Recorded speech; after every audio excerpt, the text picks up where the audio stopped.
Assalamualaikum warahmatullahi wabarakatuh. Selamat malam Bapak Ibu dosen dan teman-teman sekalian. Perkenalkan saya Izanatul Rahma, NIM 24050514029. Mahasiswa S1 Pendidikan Teknik Elektro kelas TTL 2024D, Universitas Negeri Surabaya. Pada kesempatan ini saya akan mempresentasikan blueprint karir plan saya, sebuah rencana karir yang saya susun untuk 1 hingga 3 tahun setelah kelulusan. Semoga apa yang saya sampaikan hari ini bisa menjadi gambaran nyata tentang bagaimana saya merencanakan masa depan. Mari kita mulai. Sebelum masuk ke rencana karir, saya ingin memperkenalkan diri saya sedikit lebih dalam. Saya saat ini berada di semester 4 dan merupakan penerima beasiswa KIPKA. Saya berlatar belakang SMK jurusan Teknik Instalasi Tenaga Listrik, sehingga pengalaman di bidang kelistrikan sudah saya mulai jauh sebelum duduk di bangku kuliah. Di luar kegiatan akademik, saya aktif berorganisasi di UKM Farmadiksi UNESA, Forum Mahasiswa Penerima KIPKA di UNESA. Perjalanan saya di organisasi ini cukup panjang, dari dipercaya sebagai sekretaris di periode 2025-2026 dan sekarang menjabat sebagai wakil ketua umum di periode 2026 mendatang. Pengalaman ini yang banyak membentuk saya, tidak hanya sebagai mahasiswa, tapi juga sebagai pribadi yang siap terjun ke dunia kerja. Target saya adalah menyelesaikan studi di akhir tahun 2027 atau sekitar 3,5 tahun masa kuliah. Sekarang saya akan membahas kompetensi yang sudah saya miliki, baik dari sisi teknis maupun non-teknis. Untuk hard skills, kompetensi yang sudah saya kuasai di tingkat mahir antara lain, pembacaan gambaran rangkaian listrik. Saya terbiasa membaca dan menganalisis single line diagram, wiring diagram, maupun skematik diagram. Selain itu, instalasi penerangan listrik yang saya pelajari sejak SMK dan diperdalam di praktikum rangkaian listrik lanjut, serta penggunaan software Zelio Soft 2 dan ETS 5 yang juga sudah saya tekuni sejak SMK. Untuk PLC Omron menggunakan CX Programmer dan analisis sistem tenaga listrik. Saya berada di tingkat menengah. Keduanya saya alami melalui mata kuliah PLC dan praktikum kendali dan otomasi. Sementara AutoCAD dan Proteus masih di tingkat dasar dan menjadi salah satu fokus peningkatan saya ke depannya. Di sisi soft skills ada 4 yang paling saya andalkan. Pertama, problem solving. Saya terbiasa menganalisis masalah secara sistematis, baik di dunia perkuliahan maupun di tengah dinamika organisasi. Kedua, kepemimpinan yang sudah saya buktikan melalui perjalanan di Farmadiksi. Ketiga, komunikasi dan public speaking, terlatih melalui berbagai kepanitiaan dan pengalaman menjadi narasumber di bincang Farmadiksi. Dan keempat, manajemen waktu. Karena menjalani kuliah, organisasi, dan berbagai kegiatan sekaligus mengajarkan saya untuk selalu mempersiapkan segala sesuatu lebih awal. Masuk ke inti dari blueprint ini, strategi karir saya, plan A adalah jalur yang paling saya inginkan dengan 3 target utama. Yang pertama adalah Electrical Design Engineer di PT PLN Persero. Saya memilih jalur ini karena saya memang menyukai pekerjaan yang berhubungan dengan perancangan rangkaian listrik. Kemampuan membaca gambar teknik yang sudah saya miliki menjadi modal yang cukup kuat untuk jalur ini. Dan saya tipe orang yang justru menikmati tantangan teknis. Setiap masalah adalah sesuatu yang perlu dibicarakan, dan itu menyenangkan bagi saya. Target kedua adalah Protection Engineer di industri ketenagalistrikan. Ketertarikan saya pada bidang K3 dan sistem proteksi yang menjamin keselamatan instalasi listrik membuat jalur ini terasa sangat sesuai dengan minat saya. Dan yang ketiga adalah guru ASN SMK jurusan TITL. Ini mungkin yang paling personal karena saya sadar saya suka berbagi ilmu. Pengalaman menjadi narasumber dan mengajar langsung siswa di SD pada kegiatan di desa membuat saya paham bahwa mengajar adalah sesuatu yang benar-benar saya nikmati. Langkah konkretnya setelah lulus adalah menyusun CV dan portofolio teknis, memperkuat kemampuan AutoCAD elektrikal, aktif memantau dan mendaftar rekrutmen PLN maupun BUMN, serta menjalin komunikasi dengan jaringan guru yang sudah ada.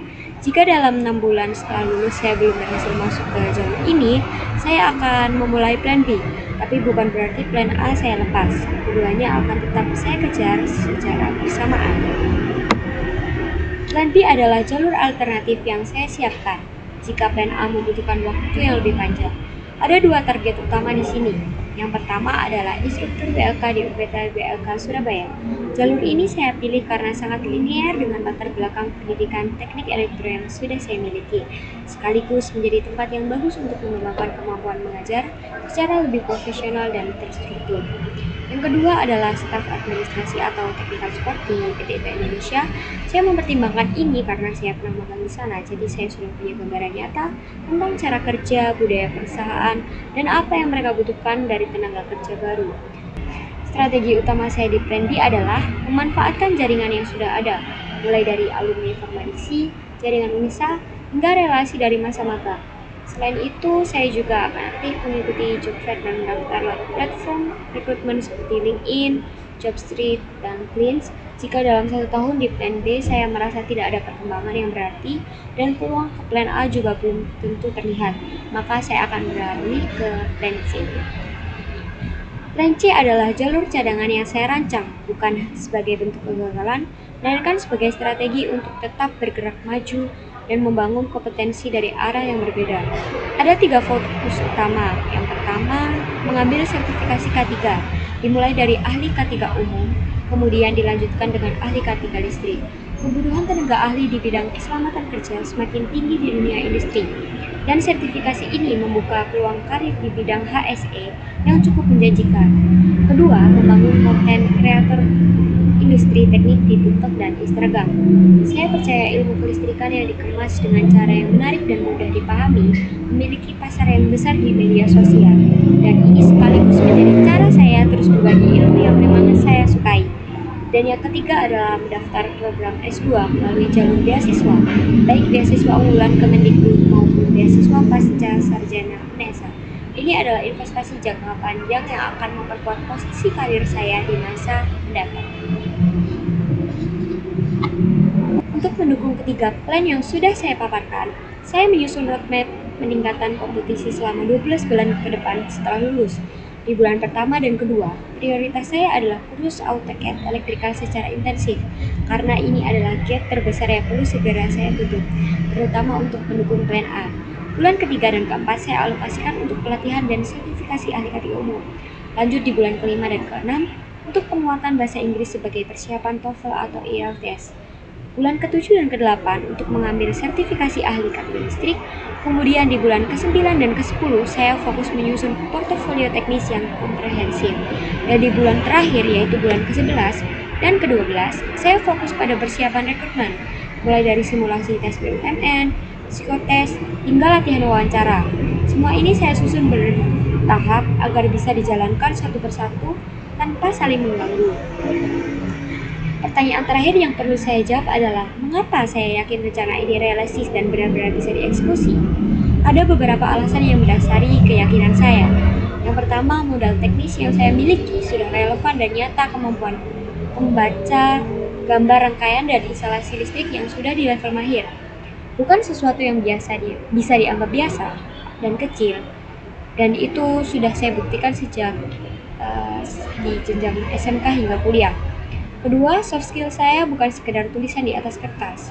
Kepemimpinan, komunikasi, dan kemampuan mengajar sudah saya latih langsung melalui organisasi, kepanitiaan, dan menjadi narasumber, hingga mengajar siswa SD di Bina Desa. Ketiga, jaringan yang sudah terbentuk, ada alumni Farmadisi, koneksi dengan guru-guru, dan relasi yang terjalin dari pengalaman magang. Jaringan ini bukan sesuatu yang tiba-tiba ada, tapi dibangun perlahan selama 4 semester ini. Keempat, waktunya masih cukup. Dengan target lulus akhir 2027, saya masih memiliki waktu yang cukup untuk menjalani seluruh roadmap upskilling sebelum benar-benar terjun ke dunia kerja. Dan yang terakhir, dengan adanya plan A, B, dan C yang disusun secara berlapis, saya memastikan bahwa tidak ada kondisi di mana saya tidak punya langkah selanjutnya. Setiap jalur yang saya pilih bukan sekedar pilihan logis di atas kertas, tapi benar-benar sesuai dengan minat, karakter, dan pengalaman yang sudah saya miliki. Di penghujung presentasi ini, ada satu hal yang ingin saya sampaikan. Saya tidak tahu persis jalur mana yang akan saya temui nanti. Apakah plan A, B, atau C yang akan lebih dulu terwujud? Tapi satu hal yang saya yakini adalah bahwa saya sudah mulai mempersiapkan diri dari sekarang, jauh sebelum lulus. Dan bagi saya itu adalah langkah terpenting yang tidak bisa saya tunda. Blueprint ini bukan sekedar dokumen untuk memenuhi tugas. Ini adalah peta jalan yang akan terus saya perbarui dan jalankan seiring perjalannya waktu. Semoga apa yang saya sampaikan hari ini bisa memberikan gambaran yang jelas tentang bagaimana saya merencanakan karir saya ke depannya. Terima kasih banyak atas perhatian Bapak, Ibu dosen, dan teman-teman sekalian. Mohon maaf apabila terdapat salah kata. Wassalamualaikum warahmatullahi wabarakatuh.